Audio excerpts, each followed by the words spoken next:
Hai semua, selamat datang di channel Baca Saham. Pada video ini, kita akan membahas satu topik dengan judul Cara Proyeksi Harga Saham 10 tahun ke depan, disertai contoh nyata dan simulasi.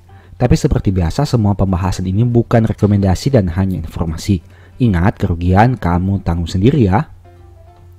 Nah, saya sudah pernah buat video dengan judul yang sama pada 4-5 tahun yang lalu, tepatnya pada tanggal 12 Juni 2019. Nah, pada video kali ini, saya mau memperdalam pembahasannya menggunakan contoh nyata. Selain itu, kita akan review sama-sama, apakah proyeksi yang dibuat pada 4 tahun yang lalu akurat atau tidak. Agar pemahaman kita sama, mari simak dulu video berikut ini. Kita membutuhkan suatu dasar untuk memproyeksikan segala sesuatu, agar tidak dianggap sebagai sesuatu yang mengada-ngada. Untuk saham, data yang paling memungkinkan adalah dengan menggunakan kinerja masa lalu untuk memproyeksikan kinerja masa depan. Proyeksi tidak menjamin kebenaran data di masa depan. Namun, dengan menggunakan proyeksi, setidaknya kita mengetahui kenapa kita harus berinvestasi pada saat ini. Ada satu prinsip yang semoga dapat dipahami oleh teman-teman. Untuk jangka pendek, penentu harga saham hanya supply dan demand. Namun, dalam jangka panjang, satu-satunya faktor penentu yaitu kinerja bisnis perusahaannya. Tidak semua saham bisa diproyeksi. Di bawah ini, syarat yang harus dipenuhi untuk memproyeksikan suatu saham. 1. Mempunyai kinerja keuangan yang konsisten bertumbuh minimal 5 tahun terakhir. 2. Produk atau jasa perusahaan masih dibutuhkan 10 tahun kemudian. 3. Produk atau jasa perusahaan mempunyai keunggulan bersaing yang tinggi dibanding pesaingnya. 4. Manajemen perusahaan dihandle orang yang mempunyai integritas dan kompetensi. Di bawah ini, kita akan mencoba untuk memproyeksikan saham Bank BRI untuk tahun 2026. Bank BRI merupakan salah satu saham yang mempunyai 4 kriteria di atas, sehingga dapat dilakukan proyeksi.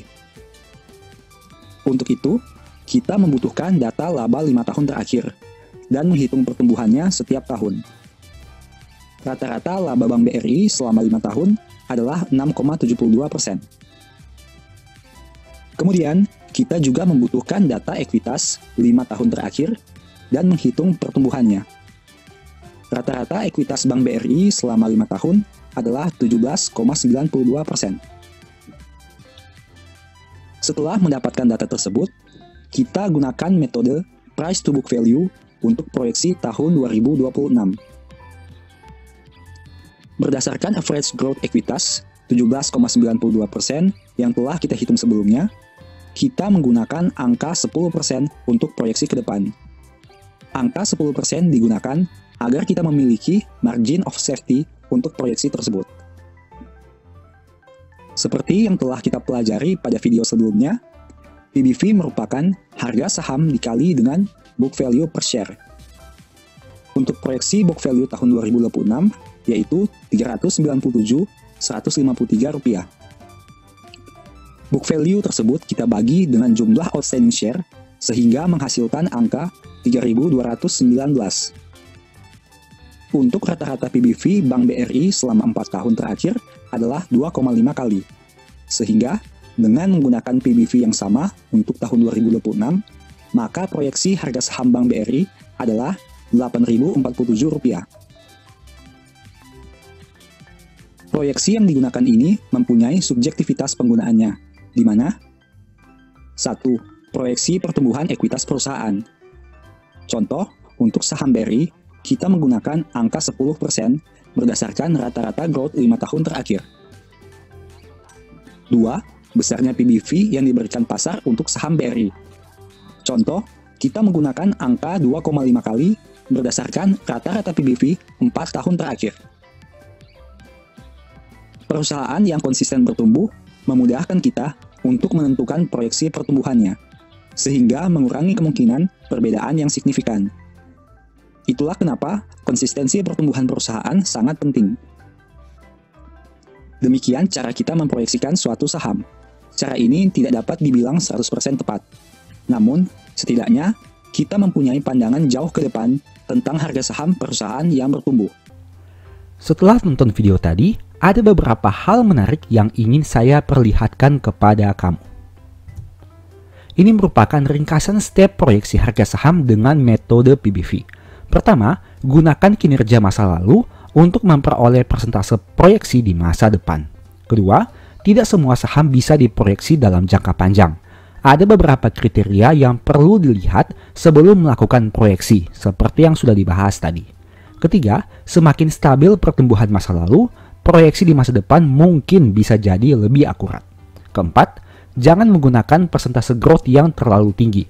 Berikan jarak margin of safety agar proyeksi menjadi lebih realistis. Misal, jika ekuitas masa lalu selalu tumbuh di atas 17%, kita gunakan angka proyeksi yang lebih kecil, misalnya 10%.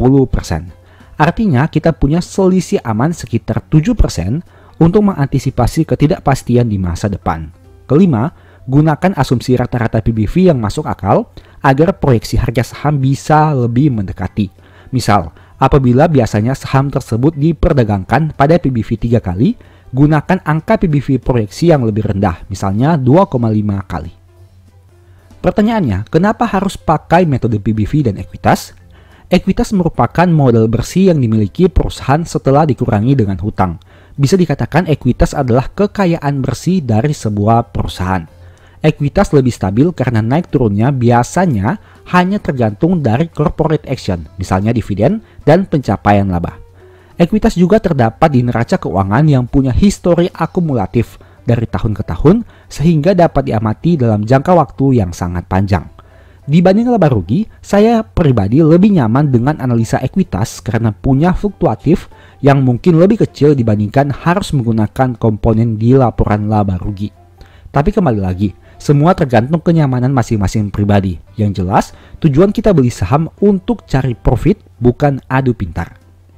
Sekarang mari kita lihat apakah proyeksi yang saya buat 5 tahun yang lalu, yaitu pada tahun 2019, akurat atau tidak. Kita gunakan saham yang sama untuk membuktikannya. Ini merupakan proyeksi di tahun 2019 yang saya buat berdasarkan video yang tadi sudah kamu nonton. Dan ini merupakan realita yang terjadi hingga tahun 2023. Teman-teman bisa lihat di sini. Hingga video ini dibuat, realita ekuitas BBRI selalu lebih tinggi dari proyeksi yang dibuat. Dengan kata lain, akurasi kebenarannya dalam 5 tahun adalah 100%. Meski begitu, kita tidak tahu apakah hal ini bisa terus dipertahankan di masa depan atau tidak. Tetap saja, disclaimer on. Kamu bisa lihat sini, proyeksi yang saya buat untuk tahun 2019, ekuitas BRI adalah 203 triliun. Tapi realitanya, ekuitas BRI menjadi 206 triliun. Di tahun 2020, proyeksi saya 224 triliun, tapi realitanya 226 triliun. Tahun 2021 proyeksi saya 246 dan realitanya 288. Tahun 2022 proyeksi saya 271 dan realitanya 299. Proyeksi tahun 2023 298 triliun dan realitanya 311 triliun. Nah, pertanyaannya, apakah di tahun 2026 proyeksi saya akan lebih rendah dibandingkan realita yang akan terjadi? Kita tunggu saja kondisinya seperti apa pada beberapa tahun ke depan. Tapi dengan adanya proyeksi ini, kamu bisa memperoleh gambaran yang lebih pasti tentang saham yang ingin kamu beli. Tentu saja selalu ingat, tidak semua saham bisa diproyeksi. Selanjutnya kita lihat dari rata-rata PBV-nya.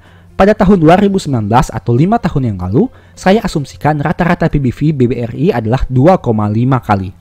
Mengejutkannya, apabila melihat data PBV BBRI pada tahun 2019 hingga Maret tahun 2024, rata-rata PBV-nya adalah 2,5 kali juga, alias sama seperti asumsi 5 tahun yang lalu. Kamu bisa lihat di sini, di sebelah kiri merupakan tampilan pada video yang dibuat di tahun 2019, dan di sebelah kanan ini merupakan tampilan data dari Stockbit yang merupakan realita hingga Maret tahun 2024. Kamu bisa lihat di sini bahwa rata-rata PBV BBRI adalah 2,55 kali dan kini diperdagangkan di atas rata-rata PBV-nya. Meski hingga saat ini bisa dikatakan akurat, tapi saya mau ingatkan lagi bahwa kita tidak tahu apakah hal ini bisa terus dipertahankan di masa depan atau tidak. Tetap saja disclaimer on. Sekarang kamu jadi paham dengan kalimat yang saya sampaikan 4 tahun yang lalu kan? Perusahaan yang konsisten tumbuh memudahkan kita untuk menentukan proyeksi pertumbuhannya, sehingga mengurangi kemungkinan perbedaan yang signifikan. Itulah kenapa konsistensi pertumbuhan perusahaan sangat penting.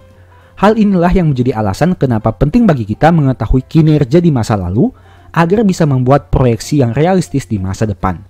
Masih dengan contoh yang sama, meski BRI juga mengalami dampak dari krisis ekonomi di tahun 2020, tapi karena kita menggunakan angka yang cukup konservatif, krisis ekonomi yang terjadi 1 tahun itu bisa diminimalisir dampaknya terhadap proyeksi yang dibuat.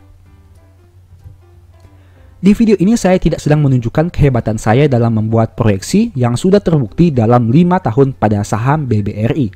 Tapi di sini saya mau menunjukkan kepada kamu bahwa data keuangan itu bukan hanya berbicara tentang angka dan pasar saham, tidak hanya berbicara tentang bandar dan supply demand. Data keuangan juga bisa memberikan pengaruh yang besar terhadap pergerakan harga saham, khususnya dalam jangka panjang. Semakin realistis asumsi proyeksi yang digunakan, realita di masa depan bisa jadi lebih akurat. Dengan catatan, perusahaan mampu untuk terus mempertahankan kinerjanya. Saya mau katakan bahwa di sini saya tidak menganggap proyeksi yang saya buat itu hebat dan 100% akurat. Mungkin saja saya hanya sedang beruntung, sehingga proyeksi yang dibuat itu tepat 100%. Tapi di masa depan belum tentu seperti itu. Bisa saja proyeksi saya salah, dan mungkin juga saham yang saya analisa bukannya naik tapi malah turun. Untuk itulah kamu tetap harus analisa sendiri. Jangan hanya dengar kata orang, karena semua resiko di saham itu kamu yang tanggung sendiri. Pertanyaannya, apakah harga saham BBRI bisa ke angka 8.000 di tahun 2026? Tidak ada yang tahu, bisa iya, bisa juga tidak. Yang jelas, hingga bulan Maret tahun 2024, harga all-time high BBRI adalah 6.450. Dan angka itu bahkan di atas rata-rata PBV 2,5 kali yang diasumsikan. Kita lihat saja nanti di tahun 2026 seperti apa. Apakah harganya bisa mencapai 8.000 atau tidak. Meski cukup akurat, metode PBV sebenarnya juga ada kelemahannya. Pertama, proyeksi akan menjadi kurang akurat apabila ada tahun tertentu di mana perusahaan tidak mampu tumbuh dari aspek laba dan ekuitas. Misalnya, contoh seperti tahun 2020 pada beberapa perusahaan yang lain.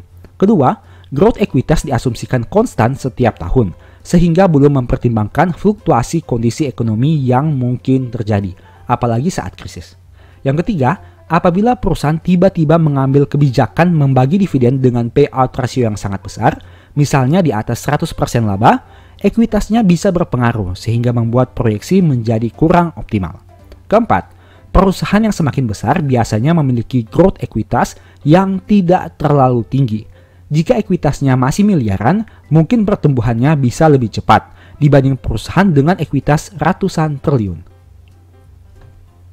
Demikianlah pembahasan singkat pada video ini. Selalu ingat bahwa semua saham yang disebutkan bukan rekomendasi.